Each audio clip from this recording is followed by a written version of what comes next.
जय हिंद दोस्तों। इस वीडियो में मेरी प्रश्नावली फर्स्ट डी है डॉक्टर मनोहर रे की कक्षा 10 की गणित की। ठीक है, उसका तीसरा क्वेश्चन हम हल करेंगे और इसके पहले के क्वेश्चन जितने भी हैं और जितने भी एक्सरसाइज हैं उनको बना करके हमने चैनल पर डाल दिया है। तो उसकी प्लेलिस्ट आपको डिस्क्रिप्शन में मिल जाएगी, अगर आपने नहीं देखा है तो उसको जाके देख लीजिएगा। ठीक है, चलिए हम इस सवाल को लगाना अपना हल करते हैं। देखिए क्या है, निम्नलिखित परिमेय संख्याओं में से कौन सी संख्या को शांत दशमलव के रूप में निरूपित कर सकते हैं। तो यहाँ पे पहला ऑप्शन है 1/20। ठीक है, तो हमें क्या करना है, शांत दशमलव के रूप में हम सिर्फ उन्हीं संख्याओं को लिख सकते हैं जिनके हर को हम गुणा करके कुछ अपने आप से गुणा करके 100 बना दें, मतलब 100 बना दें या 1000 बना दें तो कर सकते हैं। ठीक है, तो वही हमको करना है। अगर जो संख्या हो जाएगी 100 हो जाएगी, 1000 हो जाएगी या 10,000 हो जाएगी तो वो शांत है। और अगर इन संख्याओं में कोई संख्या नहीं बन रही है तो इसका मतलब क्या हो जाएगी, वो अशांत संख्या हो जाएगी, तो हमें उसको हल नहीं करना है। चलिए यहाँ देखिए 20 लिखा है ना, तो 20 का आप अभाज्य गुणनखंड कर लें अगर, तो हम चलिए यहाँ 20 का अभाज्य गुणनखंड कर लेते हैं। तो 2 से कट जाएगा, 2 एकम 2 और ये हो जाएगा 0। फिर 2 से कटेगा तो 2 पंचे 10। फिर क्या है ये, यहाँ पे देखिए 5 एकम 5। तो यहाँ पे आएगा क्या, 2 आया है 2 बार, तो 2 के ऊपर हम 2 घात लगा देंगे। ठीक, तो यहाँ लिखेंगे 1 बटा, क्या करेंगे 2 के ऊपर हम 2 घात लगा देंगे और 5 को हम एक बार लिख देंगे, क्योंकि 5 के ऊपर एक घात छिपी हुई है तो एक हम लिखेंगे नहीं। ठीक, इतना करने के बाद क्या करेंगे, हम यहाँ लिख देंगे 1। अब हमें इसको 10 बनाना है नीचे, तो इसमें क्या करेंगे, यहाँ पर 5 है और यहाँ कितना है, यहाँ 5 है और यहाँ 2 है, तो 5 दूनी 10 तो हो जाएगा। लेकिन ये तब होगा जब इसकी दोनों के घात बराबर हो, तो हमें इसकी एक घात है, एक घात हमें अपने से बनाना है। तो अगर हम 5 से गुणा कर दें तो क्या घात बन जाएगी, तो यानी कि 2 के ऊपर 2 घात और गुणे 5 के ऊपर एक घात पहले से है, और एक बार अगर 5 और गुणा कर दें तो 5 भी यहाँ 2 बार हो जाएगा ना। तो अब इसमें ध्यान दीजिए कि हमने 5 एक बार 5 अपने आप से गुणा किया है, इधर यहाँ पे एक ही तो 5 था, तो एक बार जो हमने अपने आप से गुणा किया है उसका गुणा हम ऊपर भी कर देंगे। एक बार 5 से हम ऊपर भी गुणा कर देंगे, क्योंकि हमने नीचे एक बार गुणा किया है तो ऊपर भी हम एक बार 5 से गुणा अपने आप से करेंगे, तभी इसका नियम जो है मानेगा गणित का। तो यह हो जाएगा 5 एकम 5 और यहाँ कितना हो जाएगा, यह हो जाएगा 2 के ऊपर 2 घातें और यहाँ 5 और 5 2 बार गुणा है तो 5 के ऊपर भी 2 घातें। तो अब क्या हो जाएगा, ये 5 बटा 5 दूनी 10। ठीक है, तो 10 के ऊपर कितनी घात हो जाएगी, 2 घात हो जाएगी। ठीक है, तो अब इसको आप क्या लिखोगे, 5 बटा, यहाँ 10 है तो आप इसको 1 लगा दो और इसके ऊपर देखिए कितनी घात लगी है 2, तो आप 2 जीरो लगा दोगे। ठीक, यहाँ कितना हो गया, 2 जीरो हो गया। तो आप इन दोनों जीरो को अगर काट दो तो यहाँ क्या होगा कि 2 अंक के बाद में दशमलव लग जाएगा। लेकिन अगर आप देखोगे तो कितना अंक है, 5 लिखा है, सिर्फ एक अंक है, तो अब इसको यहाँ पे आगे अगर 0 लगा दो, अभी कितना लिखा है, अभी ये 5 ही लिखा है। ठीक है, तो 2 अंक हो गए ना, तो 1 जीरो काटेंगे और ये 2 जीरो काट दिया। अब आप 2 अंक के बाद में दशमलव लगा दोगे, यानी कि यहाँ पे दशमलव लग जाएगा, एक अंक और एक ये 2 अंक। तो आप लिखोगे आंसर में 0.05, ये आपका हो जाएगा जो है दशमलव प्रसार, क्योंकि ये शांत है। अब अगला संख्या देखिए क्या है, 1/27। तो मुझे आप ये बताइए, क्या 27 को अगर हम किसी संख्या से गुणा कर दें तो क्या 10 बन सकती है वो। तो आप बोलोगे सर नहीं बन सकती है, क्योंकि 27 को आप चाहे जिस संख्या से गुणा करेंगे तो आप 10 या फिर 100 या 1000 कभी बन नहीं सकती है। तो आप लिख दोगे क्या, कि यह अशांत है। क्या क्या है, इसका दशमलव प्रसार अशांत है। इसका दशमलव प्रसार कैसा है, अशांत है। दशमलव प्रसार अशांत है। ठीक है, जिसका शांत होगा उसी का सिर्फ हमें दशमलव प्रसार ज्ञात करना है, अशांत है। तो आप इसको बस छोड़ दीजिए। फिर हमारा जो है अगला क्वेश्चन तीसरा वाला कितना है, 3/5। तो क्या आप मुझे बताइए, क्या 5 को हम 10 बना सकते हैं। तो आप बोलोगे सर बिल्कुल बना सकते हैं। कैसे बनाएंगे, इधर लिखेंगे 3/5 और 5 में किससे गुणा करना है, हमको 2 से गुणा करना है, अपने आप से। तो जो संख्या से आप अपने आप से गुणा करेंगे नीचे, उसी संख्या से आपको ऊपर भी गुणा करना पड़ेगा, ये गणित का नियम होता है। तो हमने 2 से नीचे भी गुणा कर दिया और 2 से हमने ऊंचे भी गुणा कर दिया। तो ये 3 दूनी 6 हो जाएगा, और बटा ये 5 दूनी कितना हो जाएगा 10। ठीक, तो यहाँ पे देखिए कितना जीरो है, 1 जीरो है ना, तो आप 1 जीरो अगर काट दें तो यहाँ एक अंक के बाद में दशमलव लग जाएगा, तो इसको आप लिखोगे 0.6। अब आप बोलोगे कि सर एक कहाँ गया, तो ये हर में है ना, तो हर में एक का मान कुछ नहीं होता है, तो इसको आप अपने आप से छोड़ सकते हो। तो ये हो जाएगा इसका आंसर। ठीक, अब बढ़ते हैं अपने अगले क्वेश्चन की तरफ। देखिए वो क्या है, 1/15। इसको आप ऐसे ही बता सकते हो कि जैसे इसका आपने सुन लिया अभाज्य गुणांकन किया, तो उसमें सिर्फ 5 आ जाए या सिर्फ 2, ये मतलब 5 या 2 ही आए, इनमें से अगर छोड़ के कोई और संख्या आ जाएगी तो वो क्या होगा, अशांत होगा। ठीक है, मैंने आपको पहले क्वेश्चन में इसके पहले वीडियोज़ में पढ़ा रखा है, अगर आपने उसको नहीं देखा है तो आप उसको देख लीजिएगा, तो आपको इसे समझने में और ज़्यादा आसानी होगी। तो अगर हम इसका अभाज्य गुणांकन करें तो कितना आ जाएगा, 3 आ जाएगा, 3 गुणे 5 हो जाएगा, तो हमें 3 नहीं आना चाहिए था। तो ये क्या है, ये इसका दशमलव प्रसार अशांत होगा, इसको भी लिख दीजिए। इसका जो दशमलव प्रसार होगा कैसा होगा, दशमलव प्रसार अशांत होगा, अशांत होगा, इतना लिख के आप बस इसको छोड़ दीजिए, यही हो गया आपका आंसर। अब हम चलते हैं अपने दूसरे क्वेश्चन की तरफ।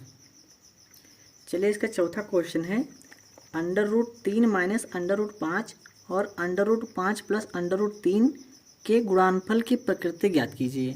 तो हमें इसको हल करना है और हल करके बताना है कि इसका जो आंसर आ रहा है वो प्लस में आ रहा है या माइनस में आ रहा है। अगर प्लस में होगा तो धनात्मक, और अगर माइनस में होगा तो ऋणात्मक। तो इसको आप पहले लिख लीजिए, कैसे लिखेंगे आप इसको, √3 क्या लिखा जाएगा, ये √3 माइनस √5। अब आप ध्यान दीजिए, यह माइनस में था तो इसको हम ऐसे नहीं लिख सकते थे, लेकिन ये वाली संख्या जो है इसको प्लस में, तो इसको हम लिख सकते हैं, इधर उधर कर सकते हैं। तो इसको हम कैसे करेंगे, यहाँ √3 है तो यहाँ भी √3 आगे कर देंगे, क्योंकि प्लस में जो है अंकों का मान जो है निश्चित नहीं होता है, चाहे आप 3 और 2 5 कर दें, या 5 और 2 नहीं 3 और 2 5 कर दें, या 2 और 3 5 कर दें, तो उसका कोई दिक्कत नहीं है। चाहे आप आगे 2 लिखें या आगे आप 3 लिखें, आपको आंसर 5 ही आना है। उसी प्रकार से चाहे हम √5 को आगे कर दें या √3 को आगे कर दें, तो हमें ज़रूरत है √3 को आगे करने की। माइनस में ये चीज़ आप नहीं कर सकते हो, तो आंसर उसका गलत हो जाएगा। अब एक फार्मूला बन रहा है दोस्तों, ध्यान से देखिए, a माइनस बी और a प्लस बी, तो इसका फार्मूला क्या होता है आंसर, तो इसका होता है a² माइनस b²। तो हमारा a का स्क्वायर का मान कितना है, √3 का स्क्वायर, और फिर क्या लगाओगे आप, माइनस b², सूत्र होता है ना, फार्मूला होता है। तो b का वैल्यू कितना आ रहा है, √5 आ रहा है, तो b², इसको लिख दीजिए। चलिए हम फार्मूला लिख देते हैं, बताइए a माइनस बी और a प्लस बी बराबर a² माइनस b²। तो इसी फार्मूले का लगा करके हम इसको सॉल्व कर रहे हैं। अब क्या होगा कि कभी भी अंडर और स्क्वायर एक साथ में नहीं रह सकते ना, तो आप ये स्क्वायर और अंडर काट दीजिए, तो कितना आ जाएगा, यहाँ पे 3 बच जाएगा, और फिर क्या लगा है, माइनस।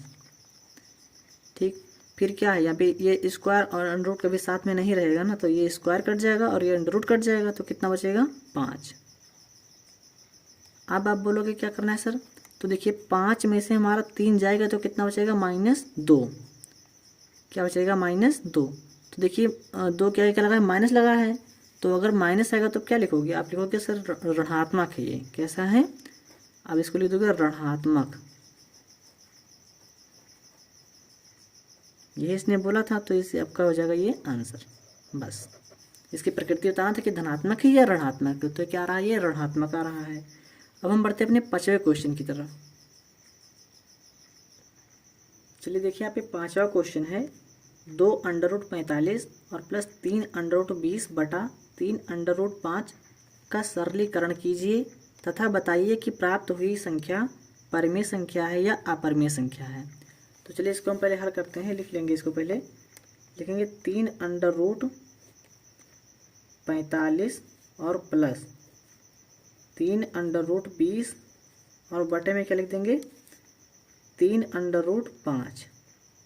इतना कर लेने के बाद अगर ध्यान से देखिए तो यहाँ 45 लिखा है ना, तो हम 45 का अभाज्य गुणनखंड कर सकते हैं। तो चलिए पहले उसको कर लेते हैं। तो अगर हम 45 का भाज्य गुणनखंड करेंगे तो ये 3 से कट जाएगा, तो 3 एकन्नम 3 और बचेगा 1, तो 3 पचे 15 हो जाएगा। फिर इसको आप 3 से काट दोगे तो 3 पचे 15 और फिर किससे कट जाएगा 5 एकन्नम 5। अब बोलोगे सर अपने आप से कटेगा। फिर इसमें भी देख लीजिए क्या है 20 लिखा है ना, तो 20 का भी तो अभाज्य गुणनखंड हो जाएगा, तो उसको भी आप कर लीजिए। ये किससे कटेगा 2 से, तो 2 एकन्नम 2 और बचेगा ये 0। 10 आया है तो फिर ये 2 से कट जाएगा, तो 2 पंचे 10। फिर 5 किससे कटेगा, तो 5 एकन्नम 5 वो अपने आप से कटेगा। ठीक है, तो अब देखिए आप क्या करेंगे, यहाँ पे आप लिखिए कितना लिखा है 3 अंडर रूट 45 लिखा है ना इधर, तो 45 का जो भाज्य गुणनखंड आया है वो लिख दीजिए आप। क्या आया है 3 गुणे 3 गुणे 5, इसको लिख दीजिए आप। 45 का ही तो आया है तो आप उसको लिख सकते हैं 3 गुणे 3 गुणे 5। फिर क्या लिखा है प्लस और लिखिए आप 3। इतना कर देने के बाद क्या करेंगे आप 20 लिखा है तो 20 की जगह आप क्या लिखोगे 2 गुणे 2 गुणे 5, 2 गुणे 2 गुणे 5 और फिर इसका आप बटा लगा दोगे इधर पूरे का। तो जब बटा लगाओगे फिर इधर क्या लिखोगे 3 अंडर रूट 5।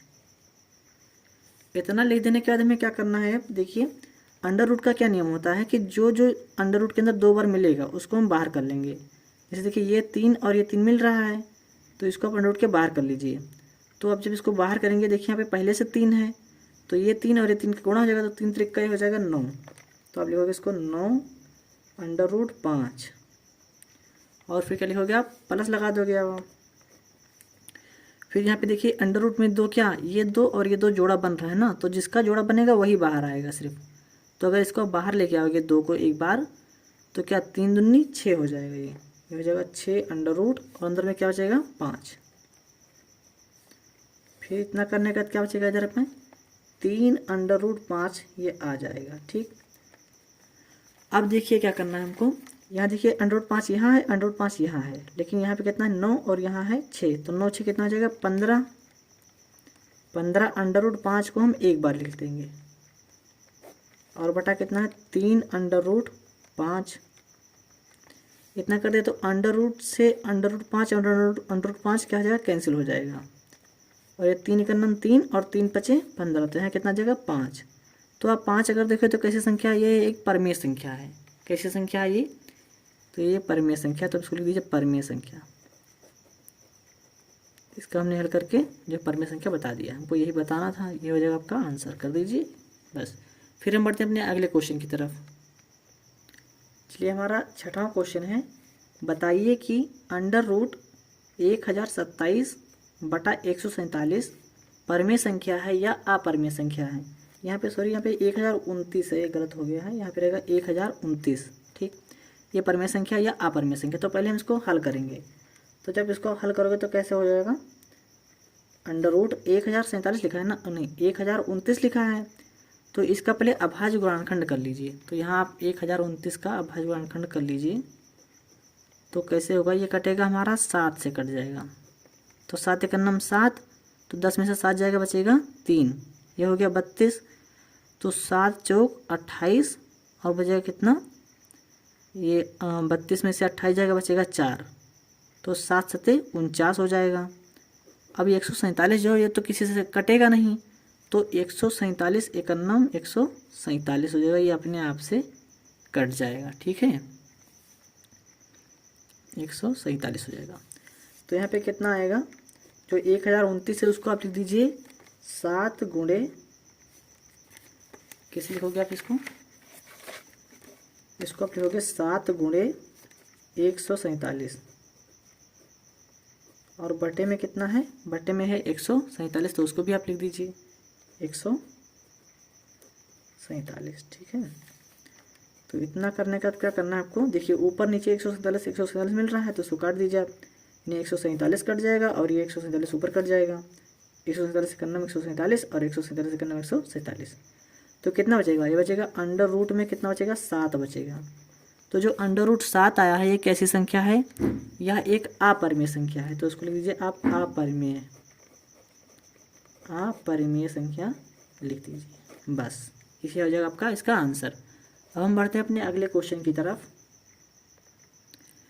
चलिए देखिए हमारा 17वां क्वेश्चन है 3/8 की दशमलव रूप में गणना कीजिए। तो यहाँ पे 8 नीचे आ रहा दशमलव में है ना, बटा में इसके जो हर है वो 8 आ रहा है। तो 8 को आप कैसे लिखते हो?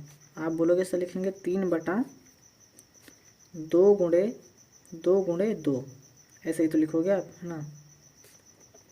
तो 2 कितनी बार आया है यहाँ पे देखिए, 2 1 2 3 बार आया है, तो आप लिख दोगे 3 और 2 कितनी बार आया है, 3 बार, तो 2 के ऊपर कितनी घात लगाओगे आप, 3 घात लगा दोगे। अब इसमें हमें क्या चाहिए, हमको अब चाहिए इसमें 5 चाहिए, ठीक है। तो जिसके ऊपर 5 हो और 5 के ऊपर भी 3 घात लगी हो ताकि ये हमको 5 दूनी 10 बन जाए।